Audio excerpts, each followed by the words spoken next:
exciting. I love the passion in your presentation, so thank you. It's very nice.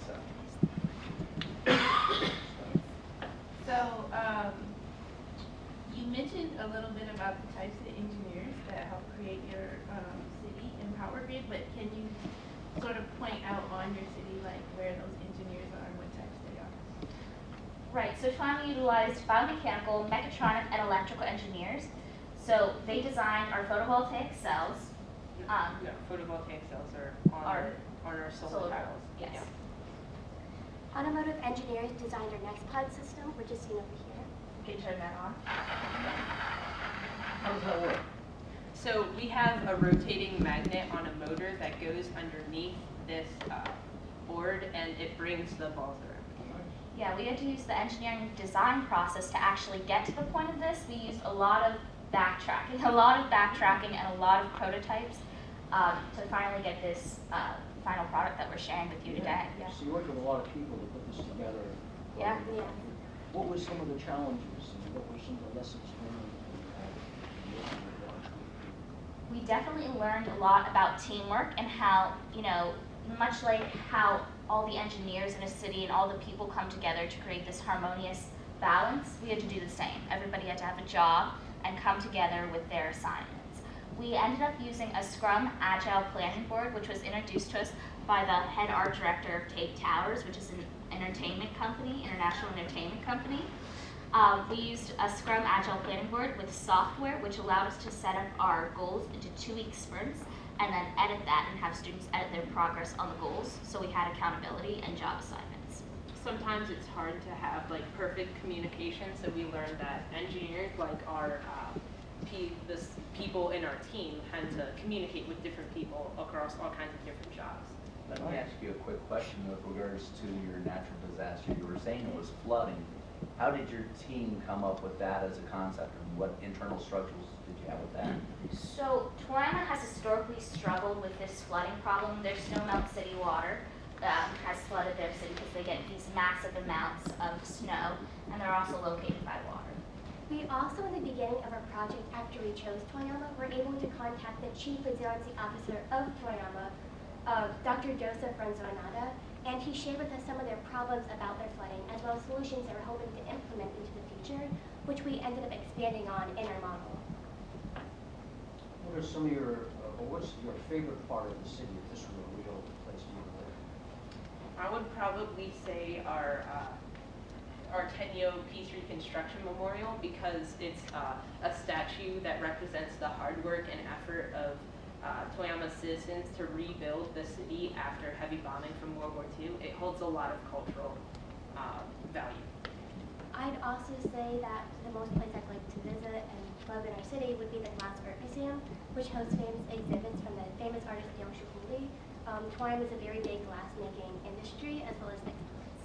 Yeah, I would love to live in this Machinaka high-rise residential community because it has such an efficient way of life and such a simplistic, it's so easy to live there that you wouldn't have trouble getting cars and getting places. So I think for me that efficiency really. Can you tell us a little bit about your essay, how your essay and your model work together? Yeah, so we had a lot of planning and a lot of people working together on our essay. We had certain goals and milestones because we had to do some research. Well, first we had to pick our city location, do some research, define our problem, do some more research, and find our solution.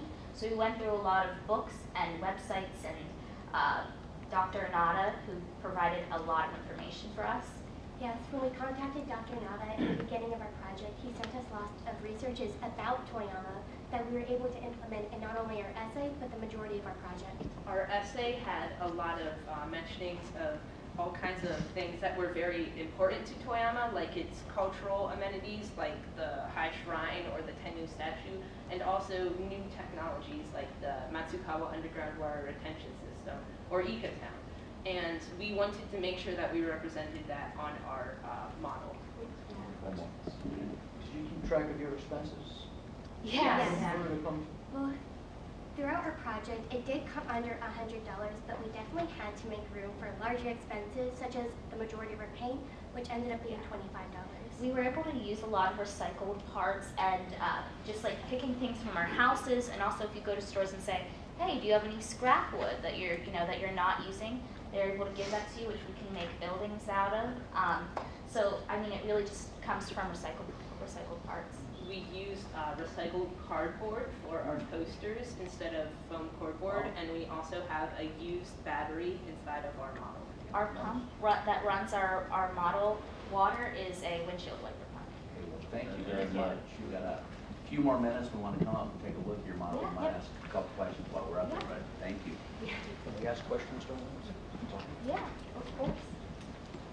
So, I appreciate that you guys took a real-life city, and it's exciting that you reached out to the officials of that city and incorporated some of the culture in there. It's very nice, so thank you. Yeah. Yeah.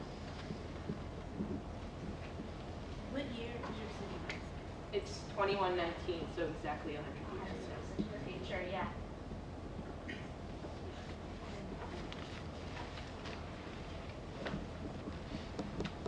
How long did you practice your presentation? Probably for a couple of months, ever since before Christmas, we've been memorizing Yeah, this. we started memorizing it before Christmas and then officially had to get it down like January? Yeah, I yeah. like the balance between the two. It's fun to see the Yeah, Yeah. we're all Struggle. friends, but Good. we like, but there's definitely some healthy competition. Well- Definitely You are some right. healthy competition. You are. Yes, yeah. kind of seems like a civil thing, or a sibling. Yeah, Right. yeah. To me, when Yeah. you- With when you all first the speak in time, time, with I all thought the it was very time we nice. spent together on this project, definitely. I bet, I bet. Very Yeah. nice. And what materials did you guys use? What are some of your recycled materials here? Well, for example, all of our trees are made from undercarpet padding. Some of our buildings are actually made from origami paper. We used gum wrappers reused, as well as some syringes. We also have some broken finials from like broken lamps, or we have reclaimed wood parts, holiday ornaments. We also have a used coffee container. Yeah, we use stuff like the dice. This is the bottom, the bottom base of the high shrine is a dice. Over here we use the top of a broken barometer, a trophy base. Our trees are actually, you know how you lay padding before you put carpet down? Yeah, it's actually that, which was donated to us. If you go to like Lowe's or Home Depot, that extra stuff. And this building's got a lot of detail. Was that a pre-made building from? No. No. We actually All have a things lot of to our- really smart artists, especially from 7th grade coming Yeah. up. Yeah, some of our, I know, kudos to our second grade artists who really, really were able. Looking at are made out of some cardboard and other just like foam Yeah. material that we reuse. Yeah, so we use a really thin, like sharp One. It's a really interesting moving part. Yeah, it's actually, like you said, it uses magnets, but it's Yeah. also a Lego motor. So another one of our just, odds and ends is a Lego motor that we ended up using. And I like your scale. Everything seems really realistic scale-wise between it, with the one building substantially smaller than the high rises and then your mountain. Yeah, target, so. yeah, it